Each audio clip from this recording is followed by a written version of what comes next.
V roku 2011 som sa stal prezidentom Slovenskej zväzu cyklistiky. Pádom, že ja som sa dostala do medzinárodnej cyklistiky, okrem toho, že som generálna sekretárka zväzu. To znamená, že v roku 2021 som bola zvolená do tejto funkcie a mojou úlohou viac menej je dostať Slovensko do povedomia Medzinárodnej cyklistickej únie. My name is Alistair McLennan. I'm originally from Scotland, but I am the General Secretary of European Cycling. Moje meno je Nikola Ziloža, som vlastne mediálny manažér v rámci Slovenského zväzu cyklistiky.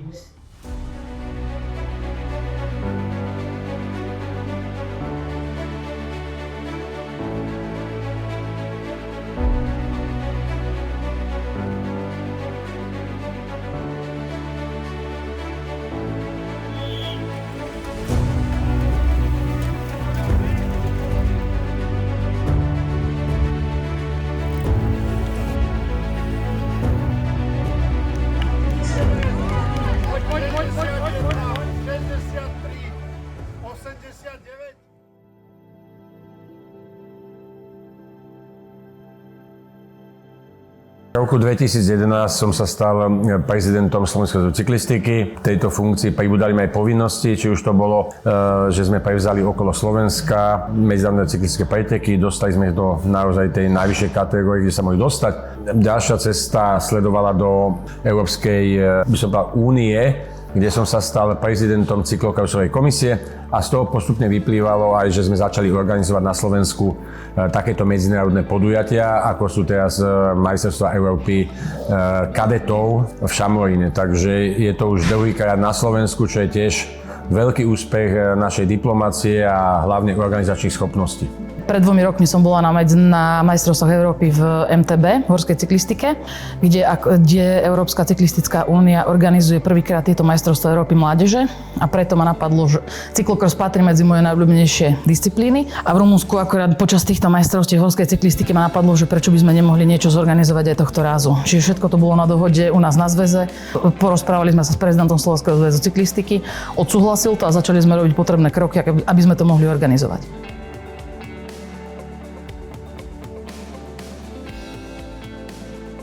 To znamená to veľmi veľa, pretože naša krajina sa musí zviditeľniť medzi európskymi krajinami. To znamená, že organizácia takého podujatia stojí veľmi veľa financií, ale my sme sa snažili nájsť sponzorov. Čiže znamená to, že Slovensko sa zobrazí na mape Európskej cyklistickej únie. Tak X-Bionic má obrovský potenciál, o tom nikto nepochybuje a všetci účastníci medzinárodní, ktorí tu boli, tak vlastne sú nadšení týmto a hovoria, že mohli tu byť aj ešte kvalitnejšie podujatia. Príde tu niekoľko stoviek športovcov z 21 krajín. Jednak uvidia areál X-Bionicu, uvidia Slovensko a v podstate medzinárodne my môžeme organizačne ukázať, že máme na to, aby sme mohli možno organizovať aj to podujatie v tej vyššej kategórii, a to sú majstrovstvá Európy alebo svetový pohár v kategórii juniorov a elit. Catching my flight in Schiphol Airport was probably the most challenging thing because, to be honest with you, it's been organised so well that there hasn't been any challenges. The organisation has been impeccable, the planning has been impeccable, the location is absolutely stunning, it's a wonderful place. So yeah, I think actually the flight in Schiphol was probably the most challenging thing that I've had, yeah.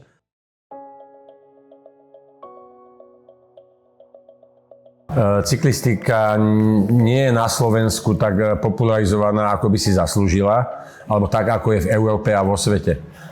Aj keď 2 roky po sebe sa robí taký prieskum na Slovensku popularity, aký šport, a z toho sa vypočítava aj dotácia, ktorú dostávajú jednotlivé zväzy, takzvaná puška, príspevok k uznanému športu. A 2 roky po sebe je cyklistika najpopulárnejší šport na Slovensku, čiže si myslím, že zaslúžime si viac aj mediálnej pozornosti. Bohužiaľ, veľmi málo sa tam dostávame, veľmi málo je peňazí, nakoľko cyklistika je málo typovaný šport, ako kolektívne športy alebo tenis. My sme tak trošku v tomto v úzadí, ale našťastie teda aj vo svete, aj na Slovensku v tej popularite nám patria najvyššie priečky a len na Slovensku je to tak menej chápané, že ten reklamný nosič cyklista je na očiach každý deň niekoľko hodín, či na cestách a tak ďalej, nie je uzavretý v hale. A ja pevne verím, že postupne to lámeme a dostaneme sa aj my do tých médií tak, ako si zaslúžime. Prekážky, tak najväčšou prekážkou je získať peniaze a financie na podujatie takéhoto rázu. Platí sa tam aj nejaký vstupný poplatok. Našli sme riaditeľa pretekov, ktorým je viceprezident nášho zväzu. To znamená, že spoločnými silami sme hľadali nejakých sponzorov, aby sa nám to podarilo zorganizovať. Nejaké problémy nevidím v tom, lebo myslím si, že sme veľmi zohraný tým na zväze. To znamená, že organizujeme majstrovstvá Slovenska v každom jednom odvetví, čiže keď sme sa rozhodli organizovať podujatie tohto rázu, nemali sme nejaké veľké problémy, musím povedať, musím nás tak viac menej trošku pochváliť. Najväčšia výzva asi pri práci alebo pri komunikácii takéhoto podujatia je podľa mňa to, že ide o medzinárodné podujatie, čiže aj v rámci nejakej komunikácie smerom von, aj v rámci content plánu na sociálne siete musíme rozmýšľať a vlastne cieliť na niekoľko cieľových skupín, že jednak sú to fanúšikovia domáci slovenskí, ktorí chceme, aby sem prišli, jednak sú to fanúšikovia zahraniční a nakoľko je to vlastne medzinárodné podujatie, takže musíme rozmýšľať nad tým, vlastne robiť všetko akoby dvojazyčne.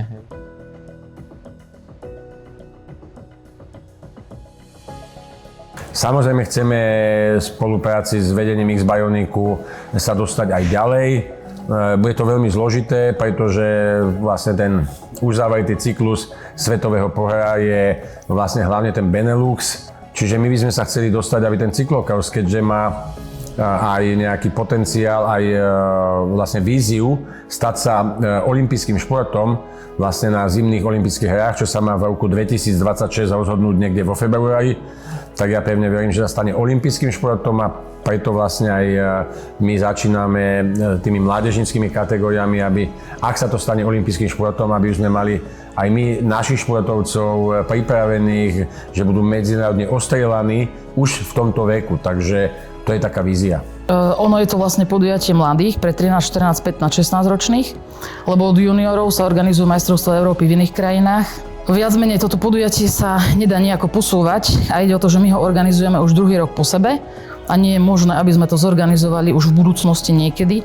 Ak hovorím, že nie je úplne pravdou, že nie je možné, ale nie je to možné určite v najbližších rokoch, nejakých v rozpätí 3, 4, 5. Tento rok sme to vylepšili tým, že je tam aj kategória Masters, to znamená, že nie len mladí od 13 do 16 rokov, ale aj od 30 do 80 sa dá povedať. Čiže ja verím tomu, že niekedy o 7, 8, možno 9 rokov sa to zase vráti na Slovensko, ale toto podujatie vlastne už vrcholí tak, ako by malo tým pádom, že ako som povedala, že sme tam pridali aj kategórie Masters. Ale Európa je veľká, zastrešujeme, ako Európska cyklistická únia zastrešuje 51 krajín, čiže tie krajiny by sa mali meniť v organizácii. Hej, to znamená, že musíme sa striedať a musíme dať priestor aj inej krajine. Ako som spomínal, ten okruh je uzavretý, povedzme možno 12 podujatí svetového pohára a jednoducho niekoho sme museli vytlačiť z toho. A ja pevne verím, že ten cyklokross, ak sa má stať olympijským športom, tak sa musí rozvíjať. Nemôže to končiť v Čechách a vlastne neísť to na východ, pretože naozaj ten olympizmus je o tom, že je to vlastne pre všetky krajiny a pokiaľ nebudeme organizovať špičkové podujatia aj vo východnej Európe, tak potom vlastne tá olympiáda by nebola o tom, o čom má byť olympiáda, že to je celosvetové. Poďakovanie jednak X-Bionicu a poďakovať mojim spolupracovníkom na zväze, ktorí urobili obrovskú prácu. Nie je to ich zamestnanie organizovať toto podujatie, to sú nadčasy, to sú víkendy. Vlastne o tom to je, že takéto podujatie organizujeme, získame skúsenosti a keď prídu medzinárodní komisári a dostaneme najvyššie hodnotenie, čo štandardne dostávame za tieto akcie, vždy sú komisári, tu ich je niekoľko desiatok, lebo sú aj komisie rôzne a všetci hodnotia organizáciu pozitívne, tak ja pevne verím, že to bude odrazový mostík na tie vyššie podujatia. Viete čo, určite treba povedať, že som nesmierne, ja ako viceprezidentka Európskej cyklistickej únie a zároveň generálna sekretárka zväzu som nesmierne hrdá na to, že sa nám podarilo spoločnými silami takéto niečo zorganizovať, že môžeme odprezentovať krajinu. Výnimočné na tomto je, že tu prebiehajú aj mítingy Komisie horskej cyklistiky, to znamená, že sú tu ľudia z rôznych krajín, minimálne, čo sa týka diplomácie, minimálne z 13 krajín tu máme hostí, čiže vidia, že Slovensko je vynikajúca hostiteľská krajina. Neskutočne im chutí jedlo, X-Bionic Sphere sa im veľmi páči, čiže som veľmi hrdá na to, že niečo takéto na Slovensku máme a môžeme im to ukázať. I would like to say a heartfelt thanks from us at European Cycling to the Slovakian Federation, President Peter Privara and all his team, Katarina Jakubova, who is Vice President of ours, do a remarkable job in promoting the sport here. This is a wonderful location, a wonderful event, and we're happy to come back here anytime. Thank you very much.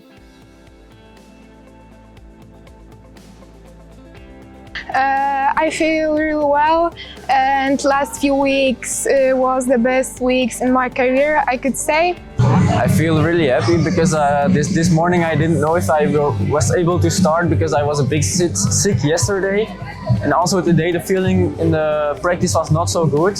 But I'm really happy that I made the decision to start because you never know, and that's what you see today. Veľmi dobre, akože pretek sa mi išiel naozaj výborne. Superky boli, ako už ich poznám z preteku aj z minulej Európy. Takže som váhala troška, či to ide na to pódium, ale tak nakoniec vyšlo a som strašne spokojná. Naozaj som tvrdo trénovala celý rok a neviem, čo k tomu povedať, naozaj som šťastná. Znamená to pre mňa veľmi veľa a som veľmi rád, že som to takto zajazdil, vôbec som to nečakal. This is not my favorite track, but when I was racing here, I felt really confident, and the specific of the track is for me, I could say. It's really fast, but yeah, it's really unpredictable, and it's nice to watch, I think. But as racers, really stressed. But yeah, that's part of the cyclocross, and yeah, sometimes I like it, and sometimes maybe not. But it's a really nice event here. Trať bola taká, no roviny mi moc nesedia, práve že by som brala troška viac niečo technické, ale ako dalo sa to v pohode, takže uvidíme, ako sa to do budúcna hádam to dotiahne ďalej. Tráň mi tak veľmi nesedela, bolo to skôr také rovinaté, také skôr naťahanie, viac sa mi páči tie technické trate, ale bolo to v pohode. No. We have the luck that in Belgium are all the big cyclocrosses, so I will race the ones that I can race, and especially with this jersey, that makes it really nice. Určite o 2 týždne vyhrať majstrovstvá Slovenska a do budúcej sezóny určite nejaké tí svetové poháre jazdiť a keď tak možno nejaké umiestnenie, ak by sa, a dúfam, že to nejak vyjde.